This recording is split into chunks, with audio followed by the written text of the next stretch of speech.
Hoje a gente vai mergulhar numa história que é simplesmente impressionante. Estamos falando de como um grupo de pessoas comuns, trabalhadores, sabe, foi chamado para uma missão que literalmente mudaria o rumo da história para sempre.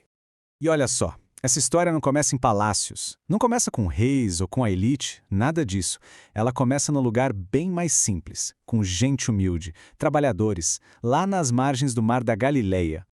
Então, quem foram os primeiros? Foram dois pares de irmãos, Pedro e André, e depois Tiago e João. E a resposta deles, gente, foi imediata. Pensa só, eles simplesmente largaram tudo, as redes de pesca, que era o sustento deles, a vida que conheciam, a família, tudo para seguir um novo mestre. Só que essa jornada, ela ia muito além de só aprender coisas novas, sabe? Era uma transformação total, uma mudança de dentro para fora. Era sobre deixar para trás quem eles eram para se tornarem aquilo que estavam destinados a ser. Ok, então, dentro desse grupo de 12, tinha um círculo ainda mais próximo, mais íntimo. E é para eles que a gente vai olhar agora. Pedro, Tiago e João. Eles tiveram acesso a momentos super marcantes, momentos que mais ninguém viu. Pedro, principalmente, ele era quase sempre o porta-voz do grupo. Sabe aquela pessoa impulsiva, cheia de paixão? Era ele. E por causa disso, ele tinha uns momentos de uma clareza, de uma fé que eram incríveis, como essa declaração aqui, que ecoa até hoje. E esse acesso exclusivo que eles tinham significava que eles foram escolhidos a dedo para testemunhar 3 eventos, assim, fora da curva, absolutamente extraordinários. Momentos que realmente mostravam a dimensão divina da missão que eles tinham aceitado. Mas, e aqui está o ponto. Mesmo depois de tudo isso, no momento de maior necessidade, lá no Getsemane, o que acontece? Esses mesmos 3, eles dormem. É um lembrete muito forte da humanidade deles, né? Mesmo vendo milagres, eles ainda eram humanos. Eram frágeis. Bom, saindo um pouco desse círculo mais fechado, vamos olhar para o grupo completo, porque os 12, como um todo, eram uma mistura ainda mais fascinante. Pessoas com histórias de vida completamente diferentes, mas todas unidas por um único propósito. E o mais incrível é que essa equipe parece ter sido montada de propósito com gente que não se misturava. Pensa só, de um lado, Simão o Zelote. Ele era de um grupo radical que queria se revoltar contra o domínio romano. Do outro lado, Mateus, um cobrador de impostos, que trabalhava para os romanos. Juntar esses dois no mesmo time era algo simplesmente impensável na época. E o resto da turma? Tão diverso quanto. Tinha o André, que era mais na dele, mas sempre conectando as pessoas. O Felipe, super prático, que em vez de discutir, só falava vem e vé por si mesmo. E claro, o Tomé, que era leal e corajoso, mas que depois ficou famoso por sua dúvida, uma dúvida muito sincera, aliás. Mas a jornada desse grupo estava chegando no seu momento mais difícil, mais sombrio. Com a prisão e a crucificação, a lealdade de todos eles seria testada até o limite. E isso levou a 2 das falhas mais conhecidas da história. E lá estava Pedro de novo, sempre o primeiro a se manifestar. Ele faz uma promessa super ousada. Ele estava totalmente convencido da própria coragem, da própria lealdade. Para ele, não importava o perigo que viesse. Só que, poucas horas depois, no pátio do sumo sacerdote, o medo foi mais forte, e aquela promessa foi quebrada. E aqui a gente tem um contraste que é muito poderoso. 2 traições, 2 caminhos. A falha de Pedro, que veio do medo, levou ele ao arrependimento e depois à restauração. Já a traição de Judas, motivada por dinheiro, levou a um caminho sem volta, de remorso e total desespero. Mas a história felizmente não acaba na falha. Depois da ressurreição, aquele mesmo grupo de homens que estavam assustados, escondidos, eles passam por uma transformação radical. Eles ressurgem como líderes corajosos de um movimento que é ganhar o mundo. Olha só, o arco da jornada deles é impressionante.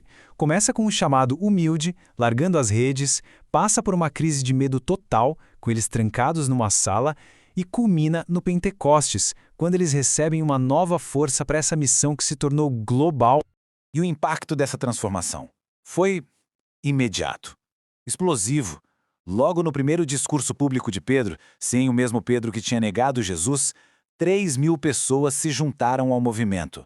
Pensa nisso, de um grupinho escondido para milhares de pessoas, em um único dia. A convicção deles a partir daí se tornou inabalável. Tão forte que, segundo a tradição, quase todos eles enfrentaram um martírio. Eles deram a própria vida por aquilo que passaram a acreditar com tanta força. E assim que a história desses homens comuns, que foram transformados em gigantes, termina. E ela nos deixa com uma pergunta que é muito poderosa. Uma pergunta que continua ecoando até os dias de hoje. Hoje a gente vai mergulhar numa história que é simplesmente impressionante. Estamos falando de como um grupo de pessoas comuns, trabalhadores, sabe, foi chamado para uma missão que literalmente mudaria o rumo da história para sempre. E olha só, essa história não começa em palácios, não começa com reis ou com a elite, nada disso. Ela começa num lugar bem mais simples, com gente humilde, trabalhadores, lá nas margens do Mar da Galileia. Então, quem foram os primeiros? Foram 2 pares de irmãos, Pedro e André, e depois Tiago e João. E a resposta deles, gente, foi imediata. Pensa só, eles simplesmente largaram tudo, as redes de pesca, que era o sustento deles, a vida que conheciam, a família, tudo para seguir um novo mestre.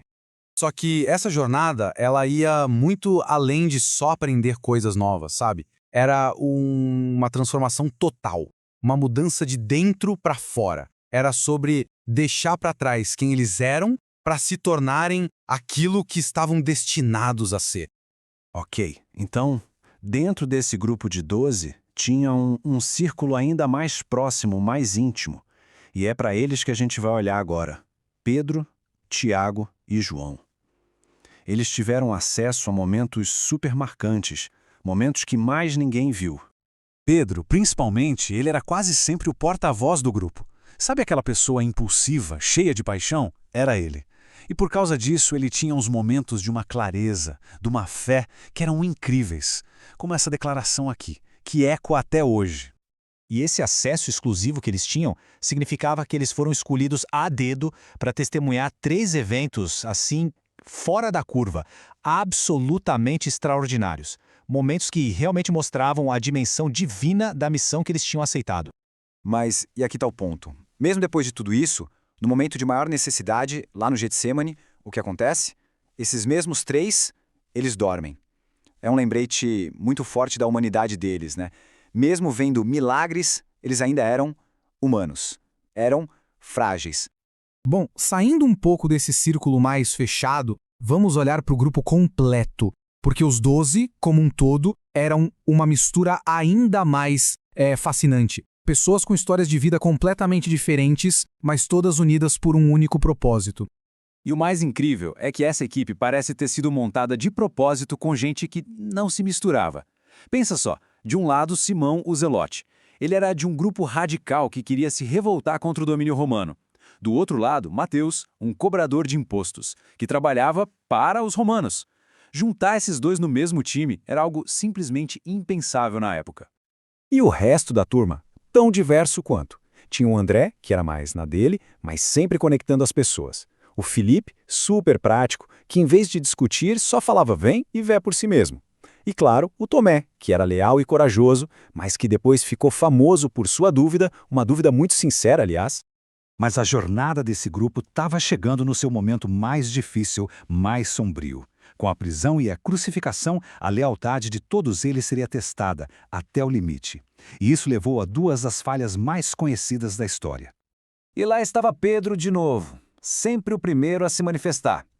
Ele faz uma promessa super ousada. Ele estava totalmente convencido da própria coragem, da própria lealdade. Para ele, não importava o perigo que viesse. Só que, poucas horas depois, no pátio do sumo sacerdote, o medo foi mais forte. E aquela promessa foi quebrada. E aqui a gente tem um contraste que é muito poderoso. 2 traições, 2 caminhos. A falha de Pedro, que veio do medo, levou ele ao arrependimento e depois à restauração. Já a traição de Judas, motivada por dinheiro, levou a um caminho sem volta, de remorso e total desespero. Mas a história felizmente não acaba na falha. Depois da ressurreição, aquele mesmo grupo de homens que estavam assustados, escondidos, eles passam por uma transformação radical. Eles ressurgem como líderes corajosos de um movimento que é ganhar o mundo. Olha só, o arco da jornada deles é impressionante. Começa com um chamado humilde, largando as redes, passa por uma crise de medo total, com eles trancados numa sala, e culmina no Pentecostes, quando eles recebem uma nova força para essa missão que se tornou global. E o impacto dessa transformação foi imediato, explosivo. Logo no primeiro discurso público de Pedro, sem o mesmo Pedro que tinha negado Jesus, 3.000 pessoas se juntaram ao movimento. Pensa nisso, de um grupinho escondido para milhares de pessoas, em um único dia. A convicção deles, a partir daí, se tornou inabalável. Tão forte que, segundo a tradição, quase todos eles enfrentaram o martírio. Eles deram a própria vida por aquilo que passaram a acreditar com tanta força. E assim que a história desses homens comuns, que foram transformados em gigantes, termina. E ela nos deixa com uma pergunta que é muito poderosa. Uma pergunta que continua ecoando até os dias de hoje.